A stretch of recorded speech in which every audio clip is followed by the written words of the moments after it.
Right, so today is the 11th of May, maybe it's the 10th of May, no, it's the 11th of May, and I'm on the Autobahn of Deutschland in Germany, driving from Amsterdam to Berlin to celebrate the 60th birthday of my friend, Professor Forster. Today is a little birthday celebration, and so I decided to join them in Berlin. And I arrived in Amsterdam only last night from Cape Town, back in Amsterdam, and I really couldn't imagine climbing on another plane. It took me 30 hours to get home from Cape Town to Amsterdam. I flew via Doha.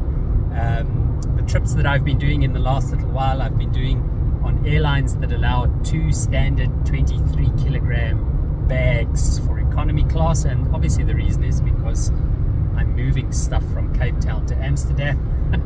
But that means you have to stop over somewhere. So I've flown Turkish, I've flown Emirates, and this was the second time flying on Qatar, and I must say, great airline. The only problem was, on the way back I had a 9-hour layover in Doha. So by the time I got home last night, I was absolutely pooped. I hadn't slept on either flight. I had to do some work, and so I worked throughout the day, and in fact just worked throughout the night because there wasn't anywhere to sleep in Doha. But yeah, here I am driving somewhere before Hanover. I think I'm about 80 kilometers from Hanover, and enjoying the beautiful German countryside. So the last week in Cape Town was fantastic. It was wonderful to be with Miggy and Liam and Courtney and Darren, Courtney's boyfriend, and to do some packing and cleaning and get things ready for the move. If everything works out with their visas, Miggy and Liam will arrive in the Netherlands in Amsterdam on the 27th of June. So that's about 6 weeks from now. And if I think about what has to happen between now and then, oh my goodness, for them and for me, it's quite a big thing. So think about Miggy and Liam and Courtney. They have to finish packing up the house and of course get rid of furniture. We'll sell Miggy's car, which shouldn't be too much of a problem. And then of course the dogs are moving, Rebel and Chewy. They will be moving, so they have to be loaded into their little dog boxes. They'll fly via Lufthansa actually to Cape Town. So wonderful and exciting times ahead for us. On my side, this week I'm in Amsterdam teaching at the Free University, and I have a number of events to attend, a doctoral seminar, meetings to attend to. We are busy with an anti-slavery project commemorating the end of the slave trade in the Netherlands, which I'm part of. And then next week, so not this coming week, but the week after, I head to Palermo for the European Academy of Religion, where I'm speaking on 2 panels, and looking forward to that. One of them around discerning the presence of God and ecology, and the other one around methodologies in public and political theology. So that's going to be great. Then friends of mine from South Africa, Swys and Corne, are coming to visit me for the weekend, and then we're into June and whatever lies there. So exciting times ahead. In terms of publications, coming out this week should be 2 articles. I wrote a piece for The Conversation, which will obviously end up in various newspapers around South Africa again. And that piece was on the recently released and unembargoed general household survey results in South Africa and what they tell us about religion. And in the piece I discussed the changes that are taking place. So so-called mainline Christianities, the sort of historically colonial Christianities, Anglicanism, Methodism, Catholicism, the Reformed churches are all in decline in South Africa, but religiosity has increased. South Africa is only one of 3 countries in the world, the other being Italy and the United States, where religiosity has increased. 96.1% of South Africans now say that they are religious, and Christianity is the largest grouping there.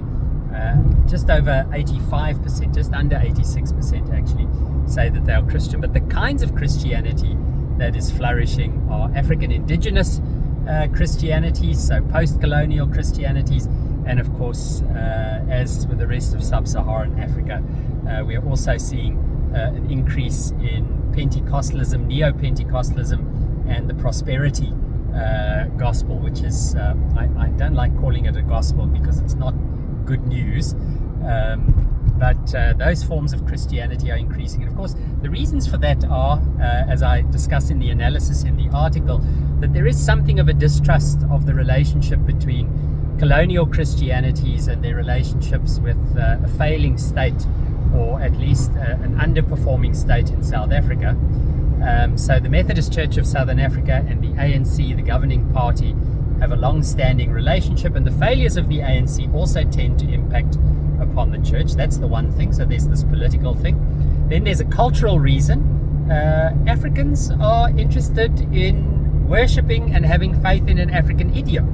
And so these post-colonial forms of Christianity, African indigenous informed Christianities like the ZCC and other African indigenous Christianities, these are growing. People are wanting to wear clothing and have liturgies and speak languages and incorporate ethics, morals, philosophies, beliefs that are common in Africa. And then the third reason is, of course, with these sort of general insecurities and failings and problems, many South Africans feel trapped and excluded in non-functioning economic and political systems. And so these sort of neo-Pentecostal and prosperity churches that promise some form of supernatural liberation, that a God who is more powerful than a politician or more wealthy than an economic system can help them, that people are turning to these. The other article which will come out is a chapter that I wrote in a new book on Dietrich Bonhoeffer and the coming generations, and that is on Bonhoeffer and Steve Biko, a South African anti-apartheid activist, philosopher, and the ways in which they thought about the coming generations. So I'll say something more about that at another stage. For now, time to get back to driving and enjoying the beautiful day. I'm just relaxing, thinking, listening to some audiobooks, and looking forward to celebrating with my friend Thorsten and other friends tonight in Berlin. Tomorrow I drive back. So it's about 5.5, 6 hours from Amsterdam to Berlin, and it's an absolutely beautiful drive. So thanks for watching. This was just a little update and some news about the publications. I'd love to hear what you're doing. And if you have any questions or comments, please pop them in the show notes below. And as always, it helps if you like and subscribe the videos to the channel. And drop me a note. I'd love to hear what you're doing. You can contact me at Digital Dion on X, on Instagram, on Threads, and my website dionforster.com, and Dion A. Forster on Facebook. So thanks for watching.